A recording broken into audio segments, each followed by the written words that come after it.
प्रिय भाइयों और बहनों, आज के सुसमाचार लूकस रचित सुसमाचार अध्याय 19 पद संख्या 45 से 48 तक लिया गया है, जहां यीशु मसीह ने यरूशलेम के मंदिर में व्यापारियों को बाहर निकाल देते हैं। यह घटना हमें एक महत्वपूर्ण संदेश देती है कि मंदिर सिर्फ प्रार्थना का स्थान नहीं बल्कि एक पवित्र स्थान भी है, जहां हम ईश्वर के साथ अपना गहरा संबंध बनाते हैं। इस सुसमाचार में मंदिर का पवित्र उद्देश्य को महत्व को बताया गया है।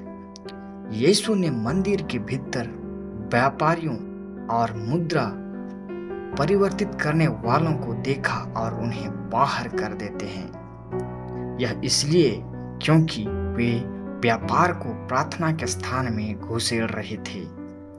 यीशु ने कहा, मेरे घर को प्रार्थना का घर कहा गया है, परंतु तुमने उसे डाकुओं और लुटेरों का अड्डा बना दिया है।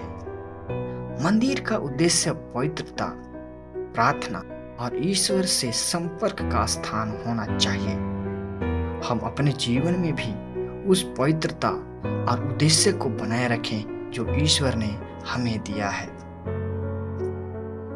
इस सुसमाचार में ईश्वर का क्रोध और पवित्रता का भी वर्णन मिलता है।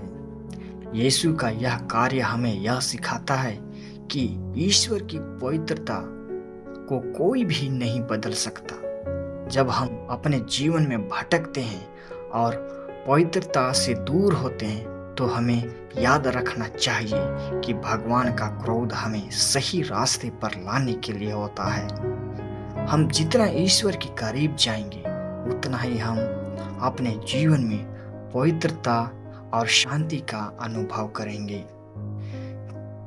ख्रिस्त में मेरे प्यारे भाइयों और बहनों, इस सुसमाचार में अगला मुख्य बिंदु है हमारा व्यक्तिगत जीवन और प्रार्थना।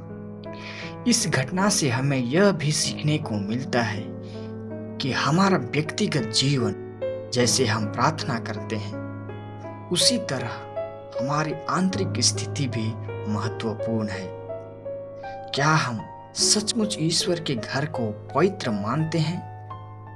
क्या हम अपने जीवन को उसी इच्छा के अनुसार चलाने की कोशिश करते हैं जैसे ईश्वर चाहता है?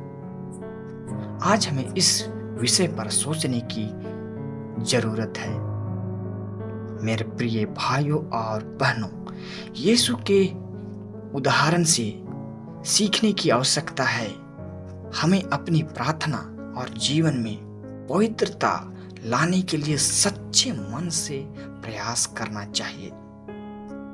हमें ईश्वर के घर और अपने जीवन को पवित्र रखने के लिए संकल्प लेना चाहिए। जब हम अपने जीवन की पवित्रता और सुंदरता के अनुसार जीते हैं तो हम ईश्वर के साथ गहरे संबंध में रह सकते हैं और उसके आशीर्वाद को महसूस कर सकते हैं। ख्रिस्त में मेरे प्यारे भाइयों, आज हमें अपने आप से यह पूछने की जरूरत है कि क्या हम पवित्र हैं या पवित्रता से भटक गए हैं? क्या हम ईश्वर के नजदीक हैं या ईश्वर से दूर हो गए हैं? आइए हम इसे गहरी चिंता से सोचें कि हम किसके समीप हैं, ईश्वर के समीप हैं या किसी और चीज के समीप हैं। यदि हम ईश्वर के समीप आना चाहते हैं तो हम अपने बारे में सोचें, अपने मन की पवित्रता के बारे में सोचें कि हम ईश्वर के नजदीक कैसे आ सकते हैं। यदि हम ईश्वर के नजदीक आना चाहते हैं तो हमें सबसे पहले अपने हृदय की पवित्रता, अपने मन की पवित्रता और अपने जीवन की पवित्रता पर ध्यान देना होगा। हमें ईश्वर के वचनों पर ध्यान केंद्रित करना होगा कि ईश्वर हमें सुसमाचार के माध्यम से हमें क्या संदेश देना चाहते हैं।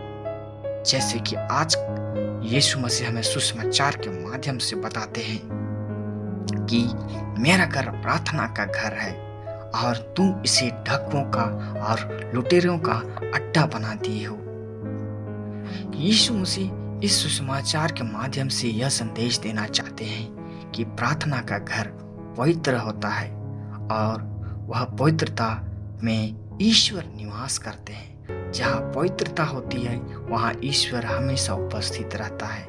तो आइए मेरे ख्रिस्त में भाइयों और बहनों, अपने जीवन को, अपने मन को, अपने सोच को, अपने विचार को, अपनी आत्मा को पवित्र रखें, जिससे कि ईश्वर हम में निवास कर सके और हम ईश्वर के द्वारा हम लोग मुक्ति प्राप्त कर सकें। इस वचन को आइए हम अपने जीवन में लागू करें और पवित्रता पर फोकस करें और ईश्वर के समीप रहें, ताकि ईश्वर हमारे सभी कार्यों में मदद करे। आइए हम सब मिलकर यीशु के संदेश को और यीशु के वचनों को पवित्रता के आधार पर जिए। हे ईश्वर, हमें अपनी शक्ति दे और अपनी आत्मा को भेज, ताकि हम पवित्रता में आगे बढ़ सके और ईश्वर के नजदीक रह सके। आमीन।